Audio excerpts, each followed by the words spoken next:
Bonjour à tous les amis, ravi de vous retrouver ce matin. Donc on va se faire un petit point sur la situation de Bitcoin, d'Ethereum. Et la situation en fait elle est un peu euh, particulière. J'ai l'impression qu'on est dans une phase de transition, mais Ethereum nous montre des signes comme quoi il ne s'avoue pas vaincu. Et si Ethereum, eh bien finalement, nous montrait la voie de l'alt season.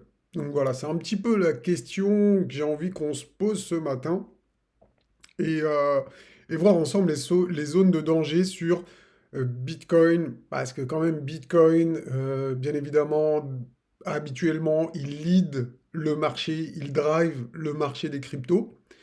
Mais on a déjà vu dans les derniers bull runs que quand Bitcoin est en consolidation, on peut avoir les alts qui explosent. Donc en général, c'est souvent le cas. Bon là, malheureusement, il n'y a pas eu, bah, enfin, on n'a pas eu ça hein, sur cette phase baissière ici.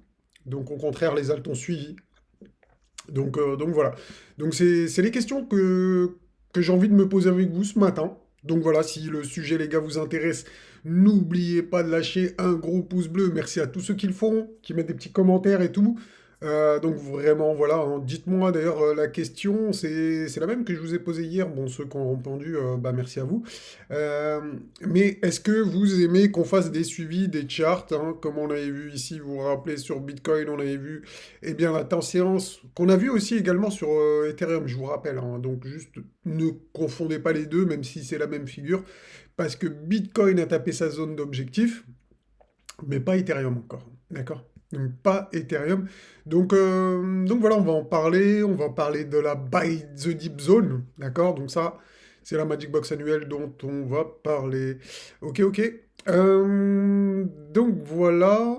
Alors, donc on va parler d'Ethereum, hein, comme je vous ai dit. D'accord? Donc on avait vu. En plus, on avait vu dernièrement, on avait vu la ta séance et on avait vu également la Bollinger Band Squeeze stratégie, hein, d'accord? Et donc, pour l'instant, ce scénario, il prend un peu de plomb dans l'aile, mais est-ce que c'est mort? Bah, on va essayer d'y répondre. Et pour terminer, bah, on va finir avec cette charte, bon, qui est à peu près la même, mais ça va nous permettre de voir les niveaux de liquidation. Bref, on perd pas plus de temps, les amis, c'est parti pour l'analyse. Donc, Bitcoin dans une phase de distribution, probablement. Oui, oui, je pense qu'on est dans une phase de distribution. Donc, bien évidemment, je peux me tromper, bien évidemment, hein, mais je vais vous dire sur quoi il faut attirer votre attention si Bitcoin est bien dans une phase de distribution. Donc ça, je pense pas qu'on l'avait vu ensemble, ça va être sûrement avec les membres VIP ici. Donc on voit bien ici une grosse phase d'imbalance ici. Donc attendez, je vais vous la montrer avec l'indicateur, ça va être plus simple. Si je vous montre ça, si j'ai juste ici affiché, voilà la zone d'imbalance, hein. Voilà, ça va être plus simple ici, d'accord? Donc on le voit bien en orange, ici on a des grosses zones d'imbalance, et ça serait pas déconnant de revenir faire ce qu'on appelle un test de la résistance de l'UTAD ici, d'accord? Voilà, voilà. Alors, voilà, donc là on les voit super bien. Donc un truc ce à quoi je m'attendais depuis un petit moment, même si je pensais qu'on allait le faire avant. Donc ça serait de revenir ici, d'accord? Et ensuite, eh bien, faire la continuation baissière. Donc je vais juste augmenter l'opacité. Voilà, comme ça on le voit très très bien. Donc voilà, ça c'est un petit peu le scénario de danger. Et c'est là où je voulais attirer votre attention ce matin. Donc attention, si jamais il y a un rebond, ça serait peut-être, je dis bien peut-être, juste pour venir bah, close les imbalances ici et se retourner par la suite. Regardez ici, on en a pas mal. On a également, si vous vous rappelez, eh bien la buy the deep zone, hein. La buy the deep zone, c'est la zone ici. D'accord, donc je vous montre bien, c'est la zone ici. Hop, donc c'est la Magic Box annuelle en gros.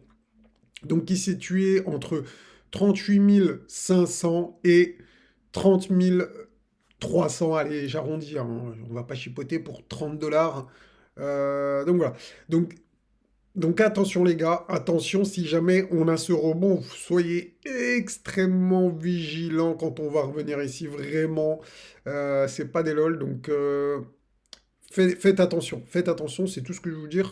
Après, je vous dis pas que le prix va se retourner à 100% ici, mais si c'est une distribution, sincèrement, il y a très forte probabilité de se retourner ici. Donc, regardez, si on regarde ça avec le Fibo, et bien pile poil, ça nous donne la zone entre les 50 et 61% ici, dans la zone e-balance. Donc, ça coïncide, je pense qu'ici, ça va être une très forte zone de résistance.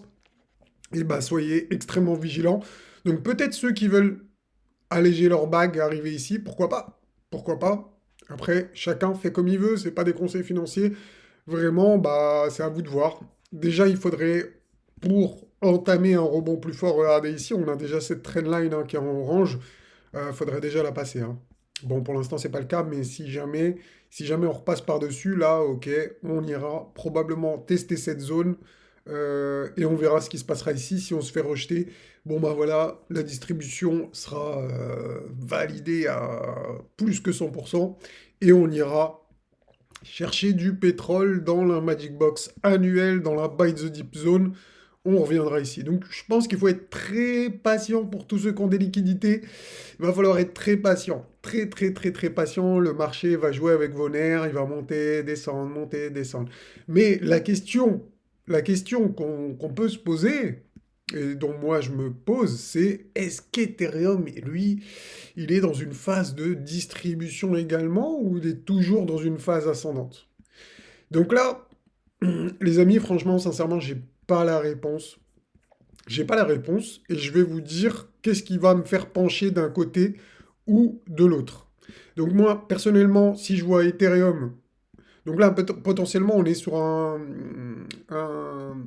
un sort de biseau descendant, d'accord? Donc c'est une figure de continuation haussière.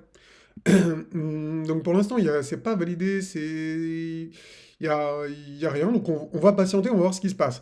Donc je vous montre les deux scénarios que moi j'ai en tête. Si Ethereum commence à repasser par-dessus cette ancienne résistance, donc qui est devenue une polarité, donc normalement ici qui est devenu support, on le voit déjà ici hein, sur cette bougie là, je sais pas si vous le voyez, je vais zoomer ici là, d'accord? Donc sur cette mèche, on est revenu tester la polarité.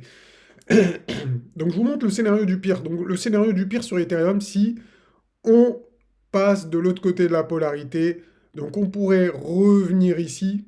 Et là, je pense que ça ferait comme Bitcoin, bah, ça serait une distribution. Donc avec ici potentiellement un UTAD et ici on dirait un UT, ici UTAD. Et pour moi, donc si Bitcoin il va chercher les 38 000, 35 000, 34 000, 32 000, eh bien Ethereum, lui, reviendra ici dans cette zone de rechargement de short. Donc je vous montre ça, de rechargement de long. Donc en fait, si vous regardez bien Ethereum ici, donc soyez bien attentifs, franchement les gars, c'est pas compliqué, mais il faut juste être attentif ici. Donc Ethereum, vous voyez ici, il y a une trendline haussière qui supporte très très bien le prix. Et je pense que si Bitcoin il va chercher du pétrole euh, assez rapidement, parce que pour qu'Ethereum puisse monter, il faut que Bitcoin soit stable. Donc il monte, il descend, il monte, il descend, mais qui bouge pas trop finalement, qui reste stable. Mais si Bitcoin commence à s'écrouler fortement et qu'Ethereum commence à suivre, je pense, pas forcément de cette manière aussi agressive, hein, mais je pense qu'on ira rechercher, regarder ici, comme pour Bitcoin, sa Magic Box annuelle, The Buy the Deep Zone. Donc on l'avait déjà vu ici, hein, que c'était une Buy the Deep Zone, ça avait marché. Donc personnellement, moi j'avais acheté le, le haut de la Magic Box annuelle, donc ça avait bien payé. On est venu chercher l'objectif ici de la résistance annuelle à 2758 dollars sur Ethereum. Mais maintenant, si ça commence à se retourner, je pense qu'on ira chercher encore la Magic Box annuelle. Donc c'est une buy the deep zone. Donc il y aura la trendline ici. Enfin bref, ce que je veux vous dire par là, 1800 dollars si jamais on y va, même sous les 2000 dollars si on y va dans les prochaines semaines, les prochains mois, les gars, ça sera encore une opportunité d'achat comme sur Bitcoin, les amis, comme sur Bitcoin, où on avait vu la buy the deep zone, c'est exactement le même indicateur et il pourrait se passer exactement la même chose. Les mêmes causes donnent les mêmes, voilà, exactement, les mêmes effets. Bravo à vous, à tous ceux qui ont trouvé la réponse. Euh, Donc voilà, c'est ça que je voulais vous montrer aujourd'hui. Donc vigilance ici, s'il y a un rebond, ça serait pas encore gagné pour les boules. Pas encore gagné. Peut-être même une opportunité de shorter pour ceux qui veulent se hedge ou protéger leur portefeuille enfin bref, voilà. Mais attendez les gars, parce que je vous ai pas parlé du scénario haussier sur Ethereum. Donc si, au contraire, vous voyez cette ligne ici, là, d'ailleurs, je vais l'agrandir. Voilà, ici, là. On va l'agrandir. Si cette ligne ici sert de support, d'accord? Donc si cette ligne ici, là, vous voyez, elle a déjà commencé à servir de support. Donc si vraiment on arrive à la tenir, eh bien, je pense que qu'Ethereum, ben, il ira chercher ses objectifs. Donc on avait vu des objectifs à 3200 $. D'ailleurs, il est ici, hein. Vous voyez comme moi, il est ici. D'accord? Donc c'est l'objectif. C'est l'objectif de la séance. Rappelez-vous la figure, hein. Et c'est l'objectif de selon la stratégie des Magic Box, l'objectif à 3200 $. Donc on avait vu 2257, celui-là il est OK, et 3200 $, bah, c'est le dernier objectif les amis. Donc si on y va, eh bien, ça serait top pour nos altcoins. Je pense que il y a beaucoup d'altcoins qui vont suivre également. Bah, enfin, ça se voit par rapport à certaines configurations d'alt qui restent encore bullish, les gars. Donc c'est pour ça que je vous dis, bah voilà, c'est comment dire, c'est Ethereum peut lancer une alt season. Ethereum peut lancer une alt season. Mais bon, on verra. Moi, je vous donne les points à surveiller. Les points à surveiller, pour moi, déjà, il y a le point qui est très important ici, à 2400 $. Je pense que si 2400 $ tient comme support, ça peut continuer. Après, ça dépend également de la réaction de Bitcoin, bien évidemment, les gars, hein. Si Bitcoin il commence à rebondir et qu'il n'arrive pas à tenir son rebond, qui va dans la zone de retest, là où il y a toute l'imbalance, et qui s'effondre par la suite, bah, bien évidemment, ça va être compliqué pour Ethereum d'aller chercher au nord. Donc voilà, je pense qu'on a vu les deux scénarios. Voilà les deux scénarios qu'il faut surveiller pour moi. Donc si ça commence à casser ici, probabilité de revenir vers les 1800 et les 32 000, 34 000 sur Bitcoin. Et si ça tient ici, eh ben, il y a sûrement moyen d'aller chercher les 3200 sur Ethereum. Et les alts pourraient suivre, il pourrait y avoir une petite alt season. Donc voilà les amis pour la vidéo du jour. J'espère que ça vous aura plu. Si c'est le cas, les gars, vraiment lâchez un gros pouce bleu. N'hésitez pas à me dire ce que vous en pensez. Qu'est-ce que vous en pensez en commentaire, les gars? Vous avez un avis? Je sais pas. Enfin, vous avez forcément un avis. Donc dites-moi-le en commentaire, les gars. Donc voilà, il faut échanger, il faut partager. Donc partagez-moi votre point de vue. Et puis après, advienne que pourra. Comme on dit, wait and see, les amis. À bientôt. Ciao, ciao.